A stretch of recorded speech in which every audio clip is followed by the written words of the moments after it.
it's not going to be tolerated. It will be dealt with on the premise of the jury, but it will be dealt with if something like that happens. Similarly, So if it did happen, Your Honor, if I get the evidence that it did happen, will that happen? Will the court take action? Judge, I'm not denying I said that under my breath. I did on the way back to my counsel table. I did say that.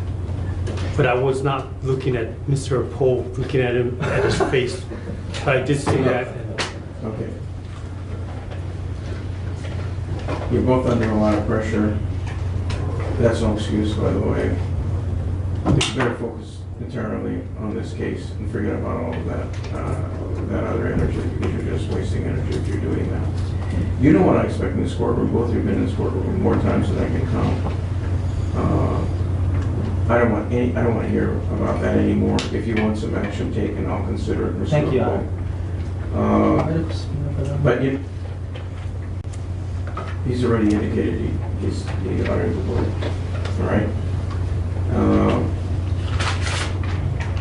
At the same time, if something needs to be like that needs to be addressed, we'll address it out of the presence of the jury. So I don't want any more displays similar to what just occurred in front of the jury.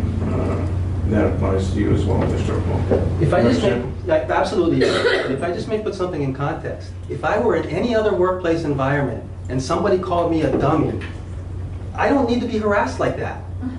You know, I'm just trying to do a job here, and I got somebody calling me a dummy.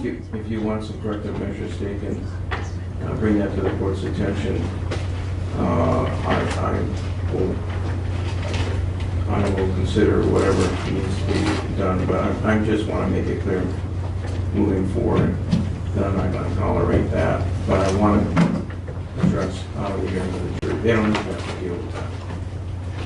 Questions or anything else to decide related to the facts of this case, and I'm talking to you interact with each other. You're both highly experienced attorneys. You both know what you're supposed to be doing in the courtroom. And you know how I feel about conduct that is not professional, is not so. I don't want to have to deal with this anymore, other than if there's a request for appropriate action. Thank you. So this should be the end of the discussion. You folks know what you need to do, conduct yourselves accordingly. All right. Yeah, state apologizes. Apologizes to who? Me or the court? Mr. O'Connell? He's addressing me, Your Honor. Mr. O'Connell? I heard him apologizing to somebody, and I was just wondering whether he was apologizing to you or me. Why don't you guys both just settle down and then you both can talk to each other. Maybe he's trying to apologize to you. And that's why I was checking. Apologize to both parties. Yes.